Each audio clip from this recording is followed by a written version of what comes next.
Olá pessoal, meu nome é Marcos Alencar, estamos aqui no canal Trabalhismo em Debate, descomplicando o direito do trabalho. Olha, hoje nós vamos falar sobre um tema que é muito debatido e está cada vez mais sendo debatido, até por conta de uma posição adotada pelo Supremo Tribunal Federal em algumas ações. É a questão da pejotização, né? Isso é um nome popular dado ao contrato de prestação de serviço através de uma pessoa jurídica. Então, imagine que uma empresa contrata um diretor, ou um gerente, ou um supervisor, e ao invés de firmar com ele, de assinar com ele um contrato de trabalho, faz um contrato de prestação de serviço. Isso vem acontecendo muito no mercado porque as empresas defendem que o custo da contratação via CLT é altíssimo. E chega-se a um debate, né? Se chega a um debate em relação à legalidade, se isso é legal da forma como está sendo feita ou não. O que me traz aqui hoje é esse foco dado pelo Supremo Tribunal Federal. O Supremo Tribunal Federal, tivemos aí, em data recente, um julgamento, uma decisão do ministro Alexandre de Moraes, em dois casos, envolvendo o motorista de aplicativo, que ele diz que pode sim existir uma forma diferente do que está previsto na CLT, em termos de contratação, e também de uma advogada no escritório de advocacia, que o Supremo também disse, nessa decisão do ministro, em outro processo, que é livre a forma de contratação. As instâncias trabalhistas, elas não pensam assim.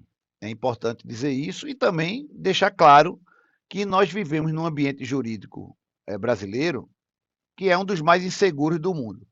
A insegurança jurídica, nós já falamos aqui, que é exatamente essa falta de entendimento. Não existe uma certeza de nada. É tudo muito subjetivo.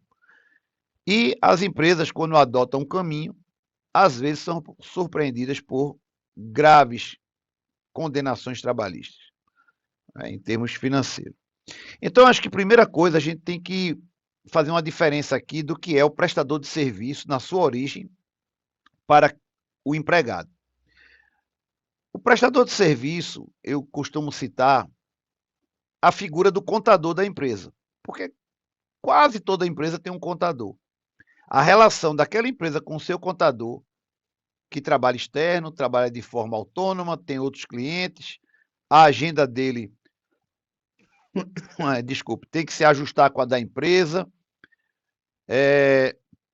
ele realmente é um orientador, ele não cumpre ordens, ele não dá expediente, ele não tem uma sala, ele não tem um título, né? Ele é um contador. Essa relação é puramente autônoma. Enquanto que, se nós aí esqueça o contador, vamos. Isso foi para caracterizar o que é uma relação autônoma na sua essência. Se nós pensarmos na figura de um auxiliar de serviços gerais de uma empresa, é a figura clássica do empregado. Por quê? A hierarquia dele é baixa, né? Ele tem que receber ordem de várias pessoas, de vários setores. Ele tem hora para chegar, hora para sair, trabalha com fardamento, com uniforme, tem total. Existe uma continuidade no trabalho. Eu estou falando daquela pessoa que trabalha internamente, não é de uma empresa terceirizada, tá? Então, isso demonstra que você tem a pessoalidade, tem que ser ele próprio fazendo a limpeza, acessando as salas da empresa, a empresa não aceita que ele mande uma pessoa no lugar dele. A não eventualidade, quer dizer, dia após dia, mas só 3 vezes na semana, 4 vezes na semana, sim, mas é não eventual, né? Não é uma coisa continuada, mas é não eventual. A onerosidade, porque todo final de mês ele recebe o pagamento do salário dele ou na quinzena aquele adiantamento. E a questão da subordinação, que eu já falei aqui, que é receber ordens e ter que cumpri-las sob pena de sofrer uma punição disciplinar, que vai de advertência, suspensão até uma demissão por justa causa. A partir do momento que a gente chega na história da pejotização, a Justiça do Trabalho ela vai interpretar. Quando eu falo Justiça do Trabalho, estou falando da primeira instância, que é a vara do trabalho, a segunda instância, que é o Tribunal Regional do Trabalho, e também a terceira instância trabalhista, que é o Tribunal Superior do Trabalho. Essas três instâncias, eles vão buscar no contrato de, entre aspas, PJ, se existe todos esses elementos que eu falei aqui. O que mais diferencia um prestador de serviço de um empregado CLT é a questão da subordinação.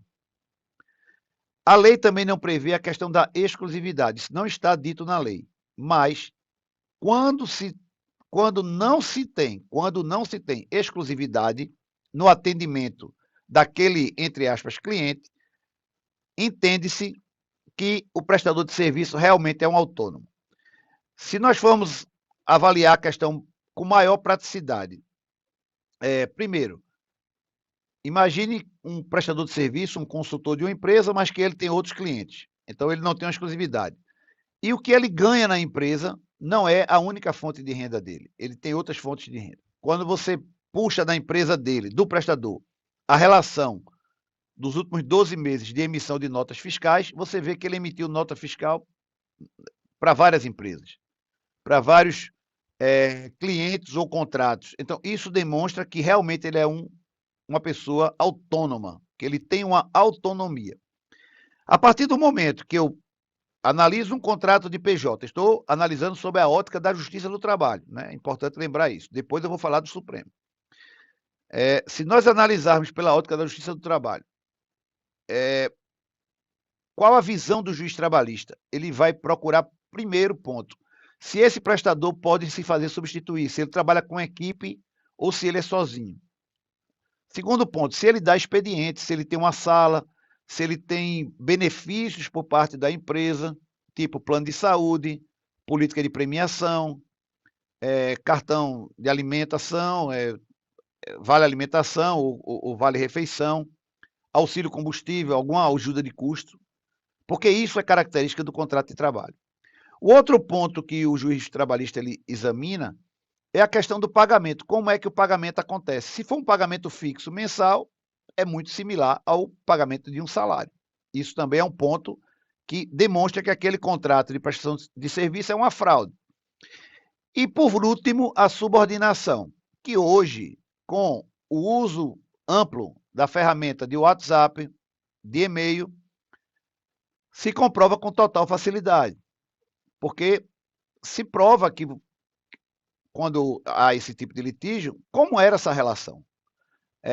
Voltando lá no primeiro exemplo que eu dei do contador, a empresa não vai mandar um e-mail para o contador dando ordem nele, nem vai haver uma conversa de WhatsApp diária com ele, com aquela rotina do serviço.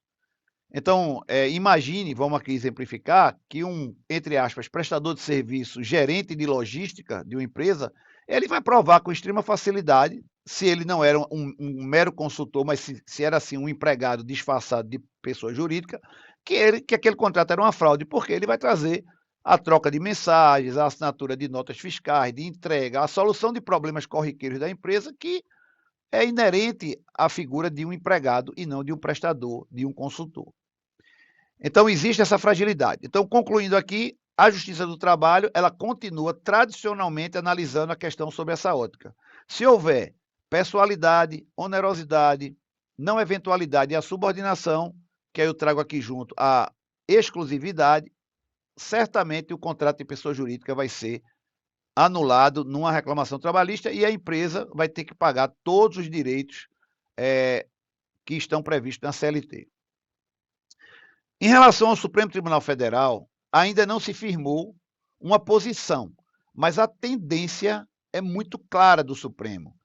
Ele vincula essa pejotização à terceirização, e ele diz que o Supremo já se pronunciou, quem decide de forma monocrática, diz que o Supremo já se pronunciou, dizendo que a CLT não é a única forma de contratação, que pode existir várias formas de contratação. E o que é comum nas decisões monocráticas é quando aquele pagamento que é feito para aquela pessoa que se diz PJ falso é relevante, porque o Supremo entende que aquilo ali prova aquele pagamento que aquela pessoa ela tem a hipersuficiência. Hipersuficiência é diferente de hipossuficiência. Hipersuficiência é quando você realmente ganha um valor que lhe dá uma autonomia e uma possibilidade de opção de escolha do contrato, se você quer CLT ou quer o contrato através da sua pessoa jurídica. O terceiro ponto que o Supremo traz é a questão da relação em si.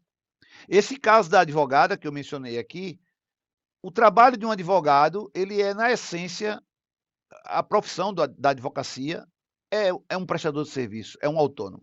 Então, isso também é considerado. Porém, como eu disse, nós ainda estamos vivendo um clima de altíssima insegurança jurídica. Então, essas considerações que eu estou fazendo aqui, elas visam mais trazer para a reflexão de cada empregador, de cada prestador de serviço e de cada empregado, do que vem acontecendo nesse cenário da pejotização. É isso. Em breve a gente volta. Tchau.